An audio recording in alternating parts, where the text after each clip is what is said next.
అనుసరించి పూజింతము రమ్మని చెప్పిన యెడల అతడు నీతో చెప్పిన సూచక క్రియ గాని మహత్కార్యం గాని సంభవించినను ఆ ప్రవక్త మాటలను కలలు కనువాని మాటలను వినకూడదు. ఎలాగనగా మీరు మీ దేవుడైన యెహోవాను మీ పూర్ణ హృదయంతోను ఎలా ప్రేమించాలంట? మీ దేవుడైన యెహోవాను పూర్ణ హృదయంతోను మీ పూర్ణాత్మతోను ప్రేమించుచున్నారో లేదో తెలుసుకున్నటకై మీ దేవుడైన యెహోవా మిమ్మును పరీక్షించున్నాడు. ఆయన మనల్ని ఎలా పరీక్షిస్తున్నాడు? నిజంగా మనం దేవుని ప్రేమిస్తున్నామంటే అర్థం ఏంటంటే ఏం చేయాలంట? అక్కడ ఏమన్నాడు? ఏమండి? మీ పూర్ణాత్మతో మీ పూర్ణ హృదయంతోను మీ పూర్ణ ఆత్మతోను ప్రేమించుచున్నారో లేదో తెలుసుకున్నటకై మీ దేవుడైన యెహోవా మిమ్మల్ని ఏం చేస్తున్నాడంట? ఆయన ఆకాశం నుండి మనందరం పరిశీలన చేస్తున్నాడు. అమ్మా శాంతమ్మ, మనందరం పరిశీలన చేస్తున్నాడు. ఎవరి ప్రేమ ఎంతవరకు ఉంది? ఈ ప్రేమ కొంతవరకు కొనసాగబడుతుందా, ఆగిపోతుంది? ఏమండి? మనం పరిశీలన చేసినప్పుడు మనం ఏం చేయాలంటే మనం వీటన్నిటిలో మనం స్టాండర్డ్గా స్థిరంగా ఉన్నప్పుడు మన మీద ఒక బాధ్యత కలిగినటువంటి దేవుడుగా ఈ దినము మనం కూడా ఆయన ఏం చేస్తాడంట? ప్రేమిస్తాడు. ఆయన ప్రేమించాలంటే మనం కూడా ఎలా ఉండాలి? ఆయన ప్రేమించేటువంటి వారంగా, ఆయన ఆజ్ఞలను గైకొనేటువంటి వారంగా, పూర్ణాత్మతోనూ పూర్ణ మనస్సుతో మనం దేవుని ఏం చేయాలంట? ఆరాధన చేయాలి, స్తుతించాలి, గణపరచాలి. ఆ గణపరిచేటువంటి వారి జీవితంలో దేవుడు అనేకమైన అద్భుతమైన కార్యాలు జరిగిస్తాడు. ఏమండి? కన్నీరు ఉండదు, కష్టం ఉండదు, శ్రమ ఉండదు, ఇబ్బంది ఉండదు. అన్నిటినీ దేవుడు మన కొరకు ఆయన ఏర్పరిచేటువంటి వాడు. తర్వాత చూసినట్టు చూడండి, ఆ కీర్తన గ్రంథము 97వ కీర్తన 10వ వచనంలో యెహోవాను ప్రేమించు వారులారా. దయచేసి ఉదయకాల సమయంలో ఎవరిని ప్రేమించు వారులారట? అయ్యా నేను మా ఆయన ప్రేమిస్తున్నానయ్యా, నేను మా ఆవిని ప్రేమిస్తున్నానయ్యా, మా బిడ్డల్ని ప్రేమిస్తున్నాను. ఇది కాదండి. దేవుడు ఏమంటాడంటే చూడండి, యెహోవాను ప్రేమించు వారులారా చెడుతనమును అసహించుకోరుడి. ఏదైనా దేన్ని అసహించుకోవాలంట? ఎవరిని ప్రేమిస్తే?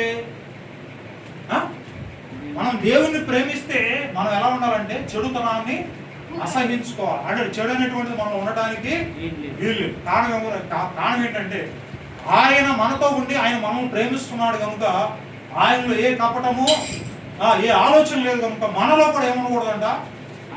ఎలాంటి చెడు ఆలోచన ఉండకూడదు, కపటం ఉండకూడదు, అసూయ ఉండకూడదు.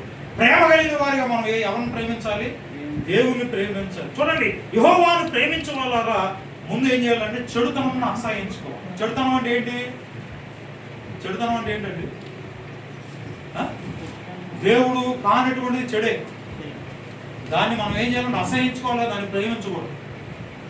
అందుకంటాడు నాకంటే మీరు ఎవరిని ఎక్కువగా, దేవుని కంటే ఎవరిని ఎక్కువ ప్రేమించడానికి వీలు. ఆయన నిజమైన దేవుడు, అందులో సందేహం లేదు. ఆయన చరిత్ర కలిగినటువంటి దేవుడు. మన దేవుడు ఏం కలిగాడు? చరిత్ర. ఆయన చరిత్ర ఉంది కనుక ప్రభునందు ప్రేమైనటువంటి వాళ్ళరా ఆ చరిత్ర కలిగినటువంటి దేవుని మనం ప్రేమిస్తున్నప్పుడు మనలో కూడా ఏముండాలంటే ఒక చరిత్ర కలిగినటువంటి వారంగా, చరిత్రను సంపాదించినటువంటి వారంగా. చూద్దాం, ఇంకో మాట జ్ఞాపకం చేసుకుందాం. చూడండి ఒకసారి కీర్తన గ్రంథము 97:10 ఒకసారి చూడమా, తీసావు బైబిల్. 97వ కీర్తన 10 వచనం. కీర్తన గ్రంథము 97:10 వచనం.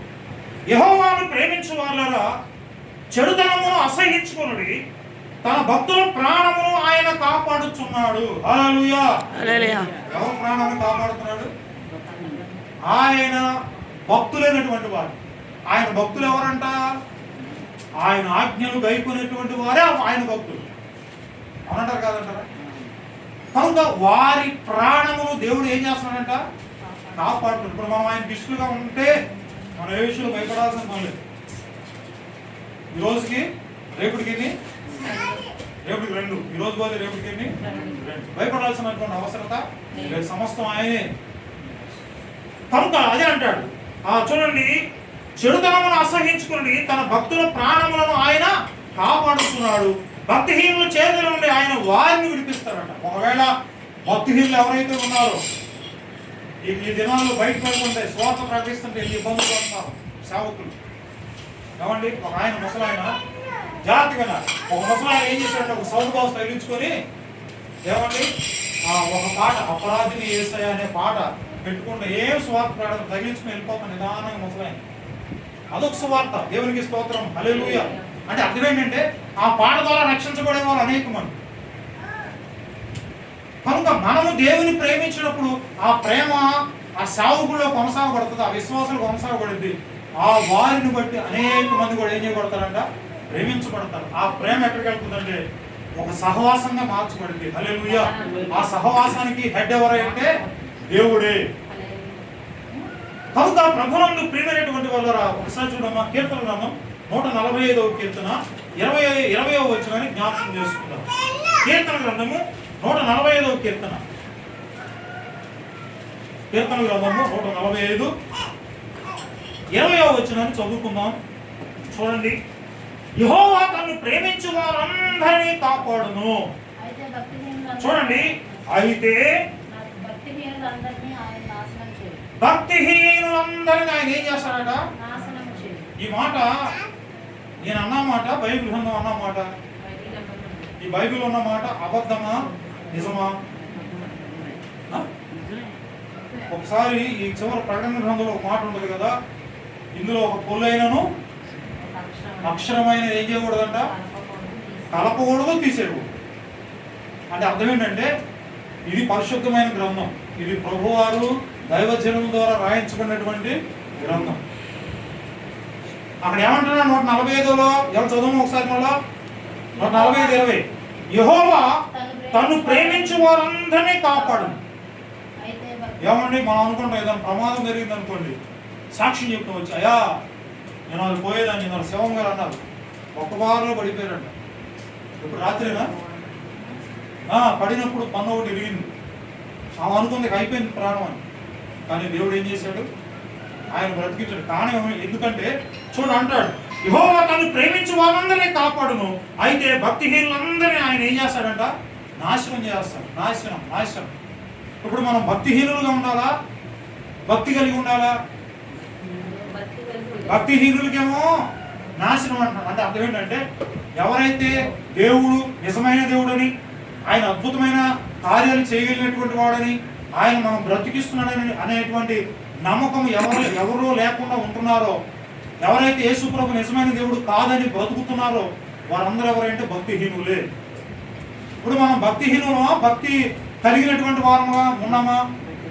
భక్తి కలిగిన వారం కాబట్టి దేవుని మందిరానికి వచ్చాం. ఏదో ఉంది, కాస్త ఎక్కడ ఉంది ప్రేమ, ఎవరి మీద? దేవుని మీద. ఆ ప్రేమ ఏం చేస్తుందంటే మనల్ని ఎన్నో సందర్భాల్లో కాపాడుతుంది. అయ్యా నన్ను దేవుడు ఎప్పుడు కాపాడలేదు అన్నవాడు ఒకసారి చేతులు పైకెత్తు. ఎవరు ఎత్తట్లేదండి? మౌనం ఏంటి? మౌనం అంగీకారం అంటే కాపాడాడు దేవుడు. కాపాడా ఎన్ని సందర్భాల్లో, చాలా సందర్భాలు. నా విషయంలో, ఇక్కడ ఉన్న వారందరి విషయాలు, చిన్నపిల్ల సాత్విక విషయంలో ఎన్నోసార్లు. అవునా? భయం వేసేది, నేను కూడా భయం వేసి టెస్ట్ చేయించాను. బ్లడ్ టెస్ట్ అయితే ఏమీ లేదు, దేవుడికి స్తోత్రం, హల్లెలూయా. ఒకవేళ బ్లడ్ లేదు, ఇన్ఫెక్షన్ అండి, ఎంత బాధో. తల్లికి బాధ, తండ్రికి బాధ, అత్తకి బాధ, నాయనమ్మకి బాధ, తాతయ్యకి బాధ, మీ అందరికి బాధ. అవునా కదా? అవునా కదా? కానీ ఆ బిడ్డ చిన్న బిడ్డ, ఆడికి ఏ పాపపుణ్యమో తెలియదు. వాడు ఏది మాట్లాడుతానంటే మనుషులు బట్టి మాట్లాడేది, ఆ సొంతంగా మాట్లాడేది కాదు. కాబట్టి దేవుని ప్రేమ ఎవరిలో ఉంది? గుడ్డోలో ఉంది. అక్కడ అందుకని అంటాడు చూడండి, యెహోవా తను ప్రేమించు వారందరినీ కాపాడు. వాడిని కూడా కాపాడాడు, మనం కూడా కాపాడు. ఎప్పుడు కాపాడాడు? జాగ్రత్త ఫోన్లో ఆపేది. దేవుడు మనల్ని ఎప్పుడు కాపాడాడు చెప్పాలి ఫాస్టమ్ గా. దేవుడు మనల్ని ఎప్పుడు కాపాడాడు? ఆయన ఆపత్కాలను మనం ఆయన ప్రేమించాము కాబట్టి కాపాడు. ప్రేమించకపోతే రాడు అవసరంలా. ఏమండి, ఆయన భక్తిహీనులు ఏం చేస్తారంటే నాశనం చేస్తారు. భక్తి అంటే అటు ఇటు ఉండేటువంటి వాడు. ఏమండి, 2 పడవలు వెళ్తున్నాయి అనుకోండి, 2 పడవల మీద కాలేయాలి, ఒక పడవ మీద ఉంటే సేఫా? 2 పడవల మీద ఏది ఏమవుతుంది, అది అటు వెళ్ళిపోతే ఇది ఇటు వెళ్ళిపోతుంది, మధ్యలో పడతాం అంతే. కనుక చూడండి, యెహోవా తను ప్రేమించు వారందరినీ కాపాడును, అయితే భక్తిహీనులందరినీ ఆయన నాశనం చేయును. నా నోరు యెహోవాను స్తోత్రము చేయును. హల్లెలూయా. ఈ దినం మనందరం ఎవరు స్తోత్రం చేయాలంట? ఒకవేళ ఉదాహరణ రాజశేఖర్ రెడ్డి ఉన్నాడు, ఎవరైనా ఆయన గురించి చెప్తూ ఉంటారు. ఆయన లేస్తే ఉదయం పూట ఏం చేస్తాడంట? ప్రార్థన చేసుకొని బైబిల్ చదువుకొని వెళ్ళిపోయాడు. ఏమండి నిజంగా భక్తిగా ఉండేటువంటి వారిని నిజంగా భక్తి అనే చెప్తాం. భక్తిహీనులైనటువంటి వారి గురించి మనం చెప్పినప్పుడు ఏం చేస్తున్నాడు దేవుడు అనుకుంటాం. ఏం చేయట్లేదా? ఎన్ని సందర్భాల్లో దేవుడు తన అరచేతుల్లో ఆయన మనల్ని చెప్పుకున్నాడు. ఆయన తన సరిహద్దుల్లో మనల్ని ఏం చేశాడంటే ఆ సరిహద్దులు నెమ్మదిని కలుగు చేశాడు. ఆ నెమ్మది ఆయన కలుగు చేయకపోతే మనం ఎప్పుడో మంటివారం అయ్యేవాడు. ఒక దేశంలో అంట చచ్చిపోయిన వాళ్ళని, ఎవరి మీద ప్రేమ? ఆ చచ్చిపోయిన మీద ప్రేమ. కొంతకాలానికి కొద్ది రోజులకి ఆ సంవత్సరానికో 2 సంవత్సరాలు ఆ శవాన్ని తీసి బయట తీసి ఏమనో